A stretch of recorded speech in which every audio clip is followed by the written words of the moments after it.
Good morning my dear students. आज हम discuss करेंगे आपका क्लास 7 का इमरजेंस ऑफ न्यू किंगडम का पार्ट थर्ड। इस पार्ट में हम लोग डिस्कस करेंगे the real founder of Muslim empire, और जो पार्ट बाकी है उसको हम लोग इस पार्ट में पढ़ेंगे।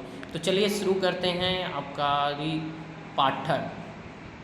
There is no denying the fact that Muhammad Ghori was not as great as military leader as Muhammad of Ghazni, but he is regarded as the real founder of the Muslim Empire in India। तो देखिए इसमें कोई शक नहीं है, कोई इसको deny नहीं कर सकता है कि मोहम्मद गौरी एक महान मिलिट्री लीडर था, ठीक है, गजनी के अपेक्षा। बट मोहम्मद गौरी को मुस्लिम एम्पायर का रियल फाउंडर माना गया है, ठीक है, क्योंकि इसने राजपूतों को हराया, उनके क्षेत्रों को अपने कब्जे में लिया। इसके अलावा और इसने जो एम्पायर को कब्जा किया था उसको खुद से शासित किया, ठीक है। वह भारत से दूर था, लेकिन तो पर भी वो अपने जनरल्स के द्वारा अपने इन कार्यों को जारी रखे हुए था, ठीक है। मोहम्मद गजनी, लेकिन जहाँ अगर हम बात करते हैं गौरी के बारे में, तो गौरी भारत में अपने जनरल्स के थ्रू शासन कर रहा था, जबकि मोहम्मद गजनी जो भारत आया था वो सिर्फ भारत के धन दौलत में इंटरेस्टेड था, ना कि भारत में अपना साम्राज्य स्थापित करने का। तो इस प्रकार हम कह सकते हैं कि मोहम्मद गौरी ही भारत में मुस्लिम साम्राज्य का रियल फाउंडर हुआ।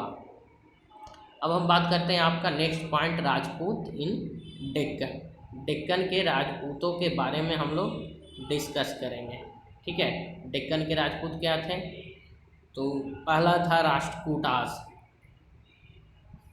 तो देखिए राष्ट्रकूट वंश की स्थापना दंती दुर्ग या दंती बर्मन ने किया था, ठीक है। इसने दक्षिण भारत में अपने साम्राज्य की स्थापना किया था। दंती दुर्ग राष्ट्रकूट वंश की स्थापना के पहले ये चिफेसियंस था सेंट्रल इंडिया में, ठीक है, जो कि बहुत सारे जो साम्राज्य होते थे उसके अंतर्गत ये काम करता था, ठीक है। इसकी राजधानी थी मालखंड या मान्यखेत, ठीक है। राजधानी कहाँ थी? मान्यखंड या मालखेत, जो कि आपका महाराष्ट्र के नज़दीक है, ठीक है। इसका गुजरात के प्रतिहारों के साथ, डेंगी के चालुक्यों के साथ, कांची के पल्लवों के साथ और मदुरई के पांड्यों के साथ इसका संघर्ष चलते रहता था, ठीक है। इसने धीरे धीरे करके महाराष्ट्र के बहुत बड़े क्षेत्र पर कब्जा कर लिया था। इसके क्षेत्र में महाराष्ट्र, गुजरात, मालवा आदि भाग थे, और इन सभी को मिलाकर इसने राष्ट्रकूट एम्पायर की स्थापना की थी। किसने? दंती दुर्ग ने। राष्ट्रकूटों ने दक्षिण में लगभग 200 साल तक शासन किया। इसका शासन 10वीं शताब्दी तक रहा। अगर गोविंद तृतीय 793 से 814 ईस्वी तक शासन किया, अमोघ वर्ष 814 से 878 ईस्वी तक शासन किया, और कृष्णा 934 से 963 तक, ठीक है। ये कुछ मतलब राष्ट्रकूट वंश के महान शासक हुए। जो हम महाराष्ट्र में एलोरा एलिफेंटा का गुफा देखते हैं ना, उनका निर्माण भी राष्ट्रकूटों ने ही करवाया था। दूसरे किंगडम के अगर बारे में बात करें, अदर किंगडम के बारे में, तो वो हम जानेंगे। तो जैसे कि यहाँ पे आपका चालुक्य हैं, ठीक है, जो कल्याणी के चालुक्य नाम से जाने गए, इनको वेस्टर्न चालुक्य भी कहा जाता था। विक्रमांक इसका फेमस रूलर था। फिर भी दूसरा था आपका भीलिमा, जो यादवों का स्थापना किया था देवगिरी में 12वीं शताब्दी में। 14वीं शताब्दी में भीलिमा के क्षेत्रों को, यानी यादवों के क्षेत्रों को खिलजी शासकों ने कब्जा कर लिया था।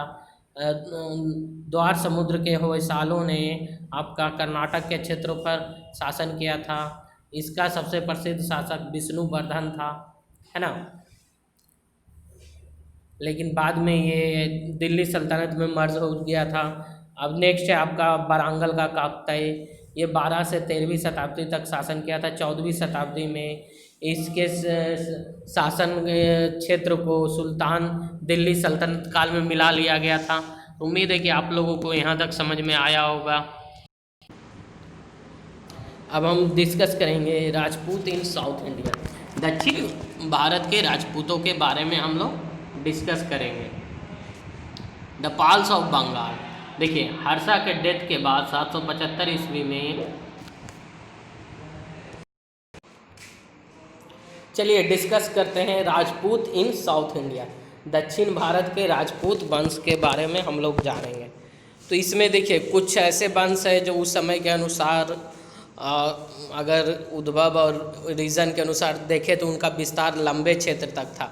जैसे कि अगर हम बात करते हैं बंगाल के पाल के बारे में, तो देखिए हर्ष के मृत्यु के बाद लगभग 750 ईस्वी में वहाँ के लोग बंगाल के लोग उनमें से कोई एक आम इंसान को उनके रूलर के रूप में चुने थे। वो आम इंसान गोपाल था।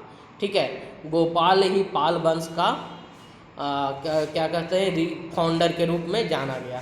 उसके पुत्र धर्मपाल ने इसके बाद शासन किया। ठीक है, धर्मपाल के बाद उसके पुत्र देवपाल ने पाल वंश का पर शासन किया और अपने साम्राज्य का विस्तार किया। इसके साम्राज्य में बिहार, उड़ीसा और बंगाल का भाग था। पाल वंश का एक और राजा हुए महिपाल, जिसने चोल राजा राजेंद्र चोल को 1023 ईस्वी में पराजित किया। अब हम बात करेंगे द पल्लव। देखिए पल्लवों में पल्लव लगभग 7वीं या 8वीं शताब्दी में सबसे शक्तिशाली वंश साबित हुए। ठीक है, इनकी राजधानी कांची थी। इन्होंने बहुत सुंदर सुंदर मंदिरों का निर्माण किया, पत्थरों के मंदिरों का निर्माण किया। ठीक है, लेकिन चोलों ने इनको हरा दिया 9वीं शताब्दी में और इस तरह से पल्लवों के शासन का अंत हुआ। फिर हम बात करते हैं पांड्यों के बारे में। पांड्यों की राजधानी मदुरई थी और इनका शासन क्षेत्र एक बहुत ही विस्तारित शासन क्षेत्र था। तो नेक्स्ट डे हम डिस्कस करेंगे केस स्टडी के बारे में, चोल वंश के बारे में। तो आज के लिए इतना ही, मिलते हैं नेक्स्ट वीडियो में। तब तक के लिए गुड बाय। और कोई भी टॉपिक में कोई भी समस्या हो तो आप हमें मैसेज कर पूछ सकते हैं।